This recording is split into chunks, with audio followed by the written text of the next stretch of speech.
नमस्कार। नमस्कार। आज हमारे सामने कुछ बहुत ही दिलचस्प सामग्री है। हाँ। ये द मिलेनियम क्रॉनिकल्स नाम की एक श्रृंखला है, उससे कुछ वीडियो और लेख हैं। अच्छा। और ये बाइबल की भविष्यवाणियों की मतलब एक बहुत ही खास तस्वीर पेश करते हैं। हाँ, मैंने भी देखा है। ये अंत समय, यीशु की दूसरी वापसी और वो आर्मागेडन की लड़ाई। बिल्कुल। और फिर वो 1000 साल का शासन, मिलेनियम जिसे कहते हैं। जी। तो ये स्रोत देखा जाए तो बाइबल को समझने का एक अलग ही नजरिया देते हैं, खासकर प्रकाशित वाक्य मतलब रेवलेशन और पुराना नियम ओल्ड टेस्टामेंट। हाँ। तो आज हमारा काम यही है कि इन स्रोतों में जो मुख्य विचार हैं, जो घटनाओं का क्रम बताया गया है, उसे बिना किसी तरफदारी के बस जैसा है वैसा सामने रखें। बिल्कुल सही। तो चलिए इस जानकारी की गहराई में उतरते हैं, देखें कि ये स्रोत अंत समय, शैतान की भूमिका और आने वाली दुनिया के बारे में क्या अलग बता रहे हैं। यहाँ से बात काफी रोचक हो जाती है। तो शुरुआत करते हैं दूसरी वापसी से।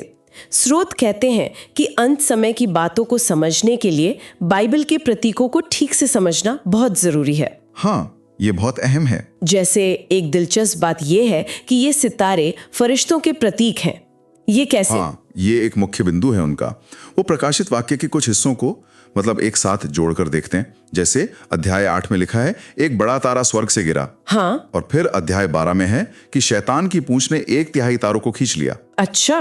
तो उनका तर्क ये है कि ये गिरा हुआ तारा कोई टूटता तारा या उल्कापिंड नहीं, बल्कि खुद शैतान है। ओह। वो कहते हैं कि प्रकाशित वाक्य घटनाओं को कभी स्वर्ग के नजरिए से दिखाता है, कभी पृथ्वी के, और यह हमेशा सीधा क्रम में नहीं चलता, बल्कि थीम के हिसाब से आगे बढ़ता है। गई वो भी शैतान ही हुआ। बिल्कुल, स्रोत यही मानते हैं। उनका कहना है कि अगर आप प्रतीक समझ लें कि सितारे मतलब फरिश्ते या स्वर्गदूत, तो बाइबल को काफी हद तक आप शाब्दिक रूप में ले सकते हैं। और ये सिर्फ यही नहीं, बाइबल में और जगह भी है।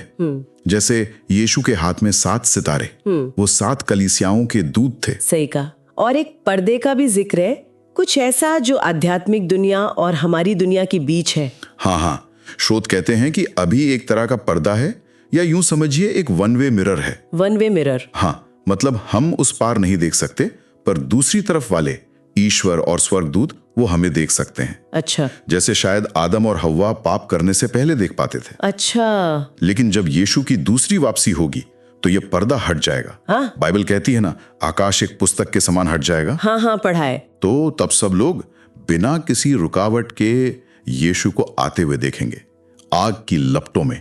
और ये सब प्रभु का दिन कहलाता है ना, डे ऑफ द लॉर्ड। जी बिल्कुल। बाइबल में पतरस की दूसरी पत्री में लिखा है कि उस दिन आकाश बड़ी आवाज के साथ चला जाएगा और तत्व मतलब एलिमेंट्स वो भयंकर गर्मी से पिघल जाएंगे। बाप रे। स्रोत इसे इसी पर्दे के हटने और आकाश के सिमटने से जोड़ते हैं, और इसी उथल पुथल के बीच आर्मागेडन की लड़ाई होती है। आर्मागेडन, ये नाम सुनते ही फिल्मों वाली बड़ी बड़ी लड़ाइयां याद आती हैं, पर इन स्रोतों का नजरिया कुछ अलग है लगता है। हाँ, काफी अलग है। आमतौर पर लोग सोचते हैं कि आर्मागेडन दुनिया के देशों के बीच एक महायुद्ध है जो प्रभु के दिन से पहले होता है। हाँ, यही सुना है। लेकिन ये स्रोत कहते हैं नहीं, ये लड़ाई प्रभु के दिन के दौरान होती है, और ये दुनिया की सारी सेनाओं और यीशु के बीच की सीधी टक्कर है। सीधी टक्कर। हाँ, प्रकाशित वाक्य में साफ लिखा है कि पृथ्वी के राजा और उनकी सेनाएं मेमने यानी यीशु और उनकी सेना से लड़ने के लिए इकट्ठा होती हैं। अच्छा। और लड़ाई की जगह वो मेगिड्डो की घाटी वाली बात, उस पर भी स्रोत सवाल उठाते हैं। हाँ, उठाते हैं। वो भाषा के आधार पर सवाल करते हैं।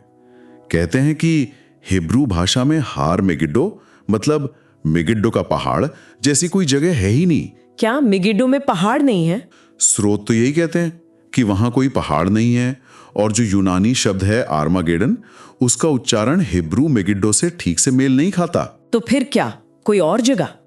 वो एक दूसरा हिब्रू शब्द सुझाते हैं, गेडॉन, जिसका मतलब हो सकता है फसल के ढेर या पूले के न्याय की घाटी। न्याय की घाटी। हाँ, और वो इसे यूएल नबी की बताई यहोशापात की घाटी से जोड़ते हैं, जहां परमेश्वर ने कहा था कि वो सब राष्ट्रों को न्याय के लिए इकट्ठा करेंगे। ओह, तो ये जुड़ता है। तो लड़ाई होती कैसे है फिर? क्या कोई चाल या ऐसा कुछ? स्रोत इसकी तुलना लाल सागर वाली घटना से करते हैं। जैसे फिरौन ने सोचा था कि इस्राएली फंस गए, चलो खत्म करते हैं, पर खुद ही फंस गया। हाँ हाँ। वैसे ही स्रोत कहते हैं कि एंटी क्राइस्ट यहूदियों को फंसाने की कोशिश करेगा, शायद इसी यहोशापात की घाटी में, लेकिन जाल उल्टा उसी पर पड़ जाएगा। कैसे?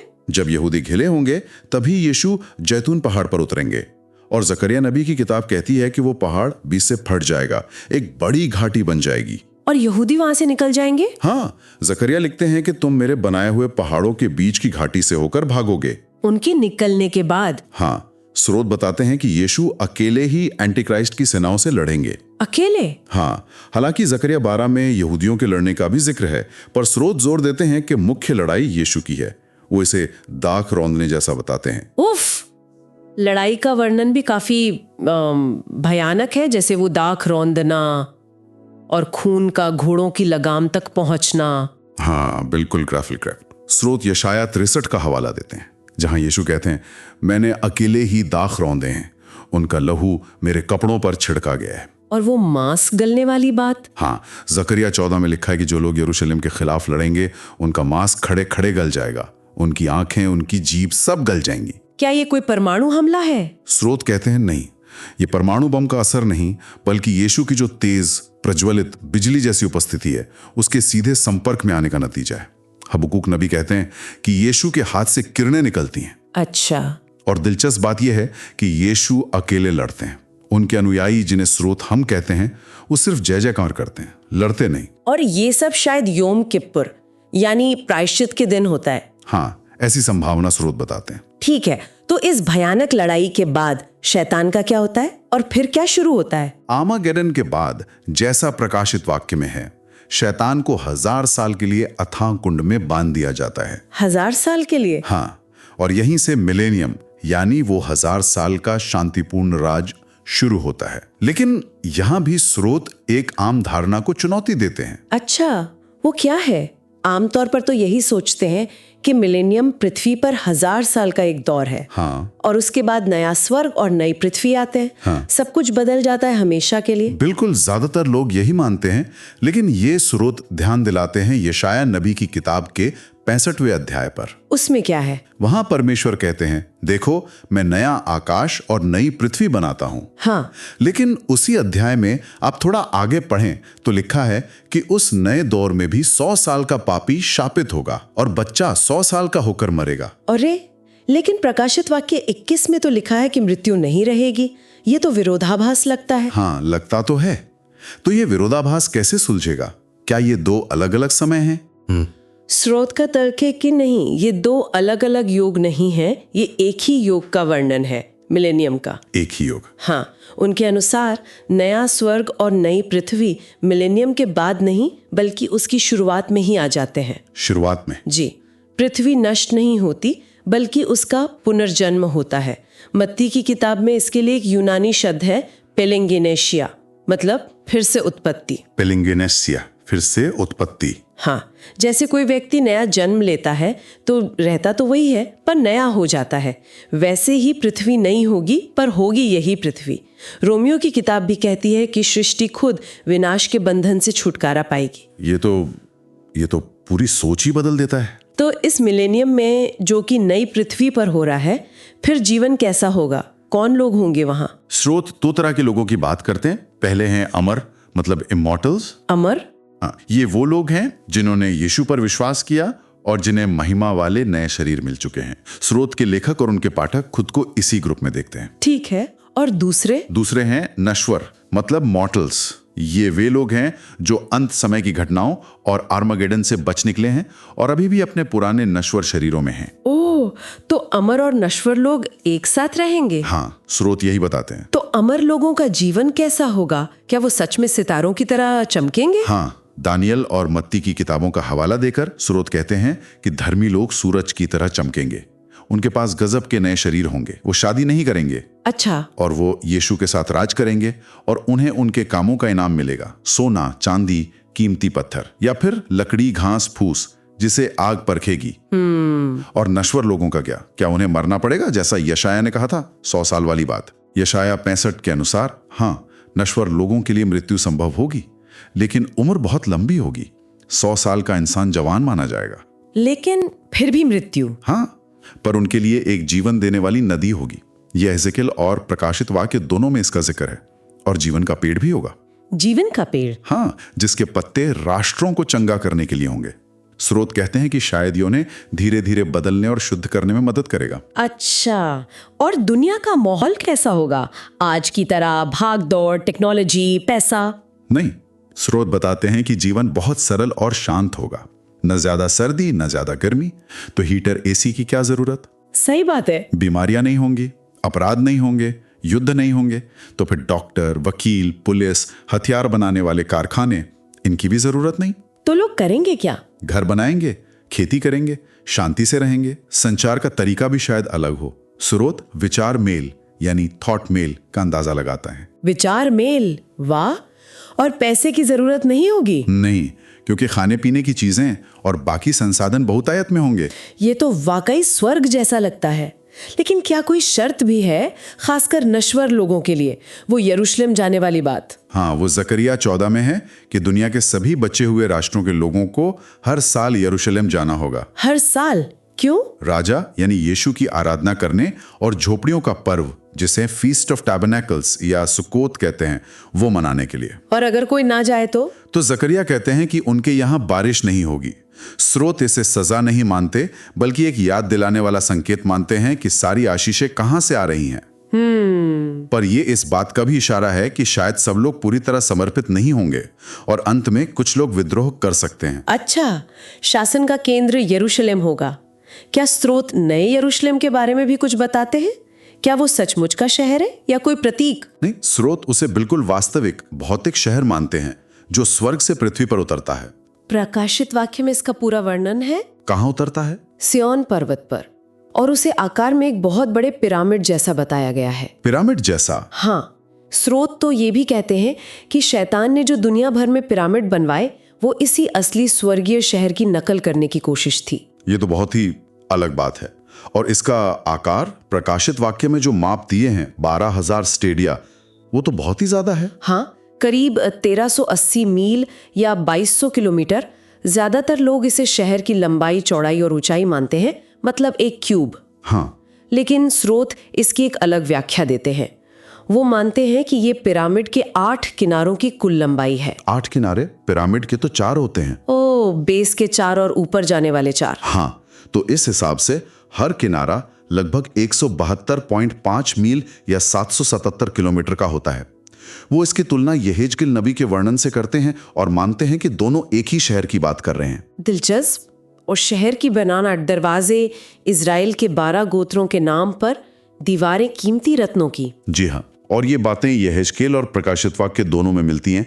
दीवारें कीमती रत्नों की या यशाया में भी है। और सूरज चांद की जरूरत नहीं होगी, क्योंकि परमेश्वर का तेज ही रोशनी देगा। हाँ, पर इसका मतलब ये नहीं कि सूरज चांद होंगे ही नहीं। स्रोत यिर्मयाह और भजनों का हवाला देकर कहते हैं कि सूरज चांद तो हमेशा रहेंगे। तो फिर मतलब यह है कि परमेश्वर के तेज के सामने उनकी रोशनी इतनी फीकी पड़ जाएगी जैसे दिन के उजाले में आप टॉर्च जलाएं तो पता नहीं चलता। समझ गई। तो 1000 साल की शांति, यीशु खुद राजा है, अद्भुत नया यरूशलेम है, अमर और नश्वर साथ रह रहे हैं। क्या इसके बाद भी कोई गड़बड़ हो सकती है? हैरानी की बात है। लेकिन हाँ, प्रकाशित वाक्य 20 साफ कहता है कि 1000 साल पूरे होने पर शैतान को उसकी कैद से छोड़ा जाएगा। छोड़ा जाएगा? क्यों? ये तो नहीं बताया, पर छोड़ा जाएगा और वो फिर से राष्ट्रों को, जिन्हें गोग और मागोग कहा गया है, धोखा देगा। फिर से? हाँ, और उन्हें प्रिय शहर यानी नए यरूशलेम के खिलाफ लड़ाई के लिए इकट्ठा करेगा।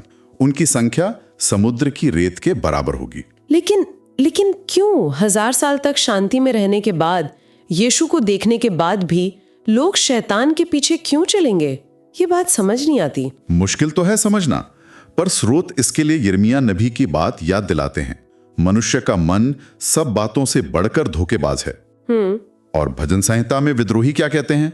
आओ हम उनके बंधन तोड़ डालें। मतलब विद्रोह की भावना। हाँ, शायद कुछ नश्वर लोग जो 1000 साल की शांति के आदी हो गए हैं, वो परमेश्वर के शासन को, जिसमें शायद यरूशलेम की वो सालाना यात्रा भी शामिल है, उसे एक बोझ समझने लगेंगे। ऐसा भी हो सकता है। इंसान की फितरत शायद। तो क्या फिर से आर्मागेडन जैसी बड़ी लड़ाई होगी? नहीं, स्रोत बताते हैं कि इस बार लड़ाई नहीं होगी। जैसे ही शैतान और उसकी भीड़ शहर को घेरेगी, स्वर्ग से आग बरसेगी और उन्हें भस्म कर देगी। बस खत्म। और शैतान का क्या होगा? उसे हमेशा के लिए आग की झील में डाल दिया जाएगा, जहां वो जानवर, बीस्ट और झूठा नबी पहले से ही होंगे। हमेशा के लिए। ठीक है, तो इस पूरी तस्वीर को अगर देखें तो ऐसा लगता है कि इन स्रोतों का बाइबल को समझने का एक खास तरीका है। कुछ मुख्य सिद्धांत हैं जिन पर वो बार बार जोर देते हैं। हाँ बिल्कुल, कुछ बातें साफ नजर आती हैं। जैसे पहला तो ये कि वो शाब्दिक व्याख्या पर बहुत जोर देते हैं। मतलब एक बार प्रतीक समझ लो, जैसे सितारे मतलब फरिश्ते, उसके बाद बाइबल को जहां तक हो सके लिटरली लो। ठीक है। दूसरा, पुराने नियम का महत्व। वो मानते हैं कि प्रकाशित वाक्य जैसी नई नियम की किताबों को समझने के लिए पुराना नियम यानी हिब्रू शास्त्र बुनियाद है, बहुत जरूरी है। हाँ, ये तो दिखा उनके विश्लेषण में। तीसरा, ईश्वर की अपरिवर्तनीयता, कि ईश्वर के सिद्धांत और तरीके बदलते नहीं हैं। जो पहले सच था वो आगे भी सच रहेगा। चौथा, वो व्यक्तिगत अध्ययन को बहुत बढ़ावा देते हैं। बार बार कहते हैं कि खुद बाइबल पढ़ो, जांचो, किसी की कही सुनी बात पर या परंपरा पर आंख मूंद कर भरोसा मत करो। ये अच्छी बात है। और आखिर में वो अपनी इस पूरी श्रृंखला को एक तरह का भविष्य इतिहास कहते हैं। भविष्य इतिहास? हाँ, मतलब फ्यूचर हिस्ट्री। बाइबल की भविष्यवाणियों के आधार पर भविष्य में होने वाली घटनाओं का एक संभावित ब्यौरा। समझ गई। तो ये थी द मिलेनियम क्रॉनिकल्स के इन अंशों से मिली अंत समय की घटनाओं की एक, कह सकते हैं, काफी विस्तृत रूपरेखा। हाँ, शैतान के गिरने की उनकी व्याख्या से लेकर आर्मागेडन की वो अनोखी लड़ाई, फिर मिलेनियम का वो दौर जिसमें अमर और नश्वर साथ रहेंगे, वो पिरामिड जैसा नया यरूशलेम, और अंत में होने वाला वो विद्रोह। एक पूरी कहानी सामने आती है। निश्चित रूप से ये बाइबल की भविष्यवाणियों पर एक बहुत ही विशिष्ट और कहना होगा गहरा नजरिया है। इसने कई पारंपरिक विचारों को चुनौती दी है। हाँ, खासकर वो नए स्वर्ग और नई पृथ्वी के समय वाली बात, और आर्मागेडन की प्रकृति, ये काफी अलग था। बिल्कुल। और जैसा आपने पहले कहा, स्रोतों का मुख्य आग्रह यही रहता है कि सुनने वाले या पढ़ने वाले खुद शास्त्रों में जाकर इन बातों को परखें। और ये हमें एक बहुत गहरे सवाल पे भी छोड़ जाता है। अगर इन स्रोतों की बात माने तो 1000 साल की शांति, समृद्धि, यहां तक कि यीशु के पृथ्वी पर साक्षात शासन के बाद भी इंसान का एक बड़ा हिस्सा शैतान के पीछे चलने को तैयार हो जाएगा। हाँ, ये इंसानी फितरत, हमारी स्वतंत्र इच्छा और अच्छे बुरे के चुनाव के बारे में क्या कहता है, खासकर तब जब सच्चाई और उसके नतीजे इतने साफ दिख रहे हों। ये वाकई सोचने वाली बात है। बहुत गहरा सवाल है ये। इस पर सोचने के लिए काफी कुछ है। खैर, अगली बार तक खोजते रहें।